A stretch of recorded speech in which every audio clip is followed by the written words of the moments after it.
साथियों, आपसे बातचीत इसी रूप में होती रहती है, रियलिस्टिक रूप में होती है। मेरे वीडियो में ना एडिटिंग होती है, ना कोई मैं दाढ़ी तक नहीं बनाता हूँ और वीडियो डालता रहता हूँ। आप लोग भी सोचते होंगे। खैर, विचारों को इन चीज़ों की कोई ज़रूरत नहीं होती। आज हम लोग देखते हैं समाज में कितनी कुरीतियाँ व्याप्त हैं। दहेज प्रथा आज भी विद्यमान है। अक्सर लड़कियाँ जलाई जाती हैं, मार डाली जाती हैं। कभी लड़कियां भी अपने पति को जो है मरवा रही हैं। आए दिन टेलीविज़न पे सुनने को मिलता है, सोशल मीडिया में सुनने को मिलता है। मैं राजा राम मोहन राय के बारे में सोचता हूँ, अगर राजा राम मोहन राय और ईश्वरचंद्र विद्यासागर ने सती प्रथा और बाल विवाह को न रोका होता तो आज भी शायद हमारे आसपास जो है लड़कियाँ जलाई जा रही होती। मैं बताना चाहता हूँ आपको, राजा राम मोहन राय का ये जो हिंदू धर्म के जो कुरीतियाँ, पाखंड, ढकोसले जो हुआ करते थे, इस संबंध में विवाद होता रहता था। तो एक बार वो घर छोड़कर चले गए थे। मैं बताना चाहता हूँ आज भी समाज में लड़के भी बिल्कुल नपुंसक हो गए हैं। नपुंसक इस रूप में कि अक्सर जो लड़कियाँ जलाई जाती हैं उसमें लड़के जो इतना पढ़े लिखे होते हैं विरोध नहीं करते हैं।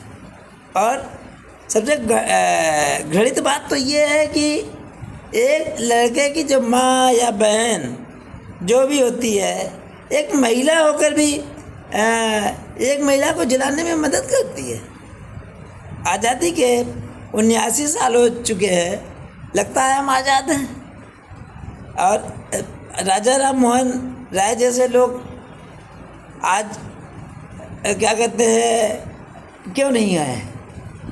इतने कानून बन गए, दहेज के कानून, घरेलू हिंसा, उसके बाद भी दहेज वगैरह की जो है कुरीतियाँ नहीं रुक रही हैं। सीधी सी बात है, जब शादी की शुरुआत होती है तो ऐसा नहीं लड़के वाले दोषी, लड़की वाले भी दोषी हैं। एक सामाजिक दबाव होता है कि लड़का जब बड़ा होता है तो माता पिता के एहसानों तले इतना दबाव होता है कि वो दहेज का विरोध ही नहीं कर पाता। यही वो टर्निंग पॉइंट होता है कि दहेज का विरोध तो करना चाहिए। दहेज का क्या मतलब है कि दहेज का मतलब है कि लड़का खरीदा जा रहा है, ज़िंदगी भर के लिए गुलाम बन रहा है। और ये इसका रूप हमेशा दिखाई पड़ता है। अब बहुत ज़्यादा औकात है नहीं, आपने दहेज ज़्यादा ले लिया है तो लड़की हमेशा कहेगी कि मेरे पिता ने तो आपको खरीदा है। आपका स्वाभिमान बिक गया। फिर जितने भी लड़के हैं, मेरा अनुरोध है कि दहेज प्रथा का जो है विरोध होना ही चाहिए। और इसके साथ ही बाद में अगर आपकी पत्नी भी गलत कर रही है तो उसको भी डांटिए। आपकी पत्नी माता पिता का सम्मान नहीं कर रही है और आपके कल्चर नहीं सीख रही है तो पत्नी को भी डांटिए। यानी कि पत्नी खोपड़ी पर चढ़ जाए, ऐसा नहीं है। और जहाँ भी शादी वगैरह आप लोग कर रहे हो, उस देखिए कि खाना वाना बनाना आता है कि नहीं आता है, कि लड़की ज़िंदगी भर स्विगी और जोमेटो से खाना खिलाएगी। ऐसे परिवार नहीं चलते हैं। बहुत बड़ी जिम्मेदारी होती है लड़के की कि शादी के समय लड़का फुटबॉल बन जाता है। एक तरफ तो माता पिता को देखना होता है और एक तरफ जो है पत्नी को देखना होता है। ये सामंजस्य ही तो नहीं बैठ पा रहा है। और ये भी बहुत चिंता का विषय है कि लड़कियां शादी के बाद जो है स्वतंत्रता के नाम पर स्वतंत्रता मना रही हैं। घर पे कोई आ रहा है, मिस्त्री आ रहा है या बढ़ई आ रहा है, कोई आ रहा है तो उनका उसे चोंच लग जा रही है।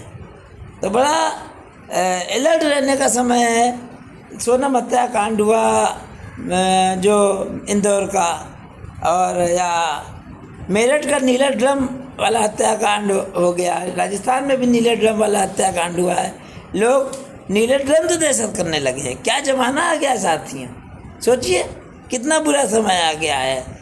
राजा राम मोहन राय ने जो क्या कहते हैं सती प्रथा का जैसे विरोध किया था, तो हम सब भी क्या कहते हैं मूक दर्शक बनकर क्यों बैठे रहते हैं। और स्वामी विवेकानंद ने कहा है कि मरी मछली जो है धारा के साथ बहती है, जबकि जिंदा मछली धारा के प्रतिकूल बहती है। हमारे घर की समस्याएं बहुत विकट रहती हैं। सास और बहू का जो है संबंध अभी तक बन ही नहीं पाया।